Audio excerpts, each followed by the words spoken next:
एक शाम प्राची टीवी पर सीरियल देख रही होती है। तभी उसकी सास वहां आती है। अरे सीरियल में तो ऐसे मग्न है जैसे आज रात का खाना पड़ोसी आकर बनाएंगे। मुझे पता ही नहीं था आपने अपने बेटे की शादी पड़ोस में भी की हुई है। हैं? मतलब? मतलब इस घर में सारा काम बहू ही करती है, आप तो सिर्फ खर्राटे मारती हैं। अच्छा जी, फिलहाल तो तुम आराम फरमा रही हो, चलो जाओ, ये मेरे टीवी देखने का समय है। आहा, इसीलिए मुझे भगाया जा रहा है। सॉरी, अब तो बिल्कुल नहीं जाऊंगी। प्राची की इस बात पर दोनों सास बहू के बीच टीवी रिमोट के पीछे बच्चों जैसे छीना झपटी शुरू हो जाती है, जिसके बीच श्लोक भी काम से घर वापस आ जाता है। आज मेरी चूहे बिल्ली की जोड़ी किस बात पर झगड़ रही है? अरे तेरे बीवी मुझे टीवी ही नहीं देखने दे रही। अरे तुम्हारी मम्मी मुझे खाना बनाने के लिए फोर्स कर रही है। अरे वाह, ऐसे बेतुके रीजन पर तो बच्चे भी झगड़ा नहीं करते। अरे मुझे कुछ मत बोल, सब इसने ही शुरू किया है। हाँ हाँ, जैसे आप तो बहुत दूध की धूली है ना। अरे बस, दोनों चुप। प्राची जाओ, खाने की तैयारी करो। और माँ तुम छोड़ो, तुम्हें क्या बोलूं, शांति से अपना सीरियल देखो, मुझे दोबारा लड़ने की आवाज सुनाई नहीं देनी चाहिए। ऐसा बोलकर श्लोक वहां से चला जाता है, जिसके पीछे पीछे प्राची भी कुछ न कुछ बड़बड़ाते हुए रसोई में चली जाती है। हाँ हाँ, सासू जी को तो कुछ बोलेंगे ही नहीं, बस मुझ पर ही हुक्म चलता है, खाना बनाओ, जैसे मैं इनके घर में खाना बनाने के लिए आई हूँ। इसी तरह शाम बीतती है और रात को श्लोक और प्राची की सास खाना खाकर सोने चले जाते हैं, लेकिन प्राची गुस्से में कुछ खाए बिना काम में ही लगी रहती है। इस घर में किसी को घंटा फिक्र नहीं पड़ता, मैं खाऊं या भूखी रहूं। प्राची कुछ देर के लिए रसोई से बाहर जाती है और जैसे ही वापस आती है तो वहां दूध का भरा ग्लास देखकर हैरान रह जाती है। फिक्र पूरी है, बस दिखाना नहीं है। प्राची दूध पीकर सोने चली जाती है और अगली सुबह एक बार फिर सास बहू का कार्टून नेटवर्क स्टार्ट हो जाता है। ये तुमने ही किया है। अरे अजीब जबरदस्ती है, मैं बोल रही हूँ मैंने कुछ नहीं किया। दोनों ने मिलकर पूरे घर को पागल खाना बनाया हुआ है।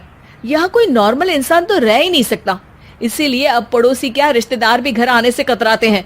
और सुन बेटे, तू भी चंगा, तेरी माँ भी चंगी, तेरी बीवी भी चंगी, रिश्तेदार। हाँ जी, आपको नहीं पता क्या, गंगाधर ही शक्तिमान है, रिश्तेदार ही। हाँ हाँ, बस समझ गया।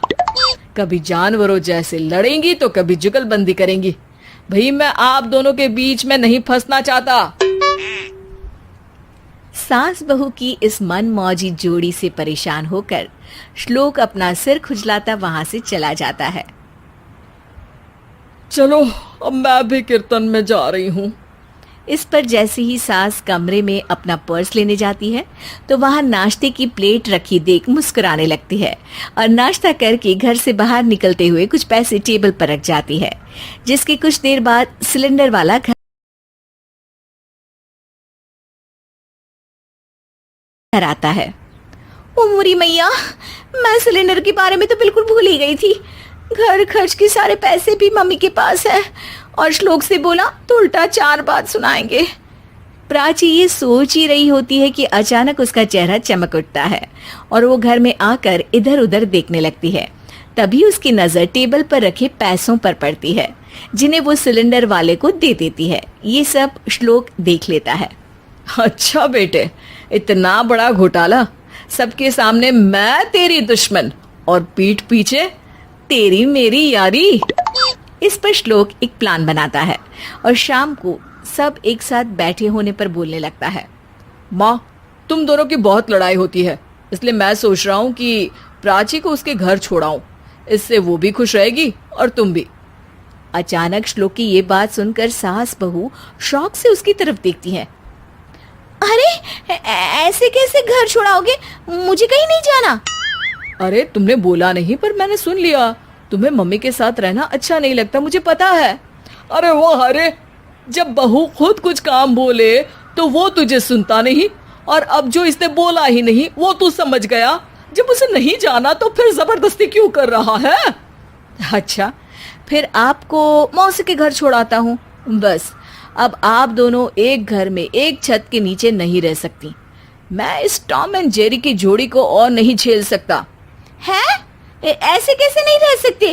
तुम्हें इतनी दिक्कत है तो तुम्हारा बोरिया बिस्तर पैक कर देती हूँ, लेकिन मम्मी जी कहीं नहीं जाएंगी। बिल्कुल यही सुनना था मुझे।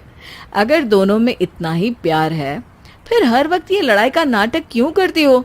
देखा मैंने कैसे माँ किचन में दूध रखती है और तुम उनके लिए कमरे में नाश्ता रखती हो, और कैसे वो पहले ही तुम्हारी दिक्कत समझकर घर में पैसे रखकर बाहर जाती है।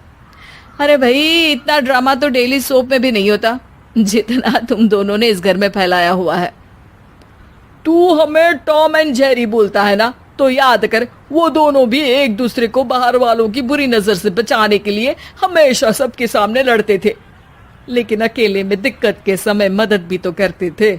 बस हमारा रिश्ता भी कुछ ऐसा ही है। और वैसे भी अगर सास बहू में तू मैं नहीं होती तो दुनिया वालों को कहानियां कैसे मिलेंगी?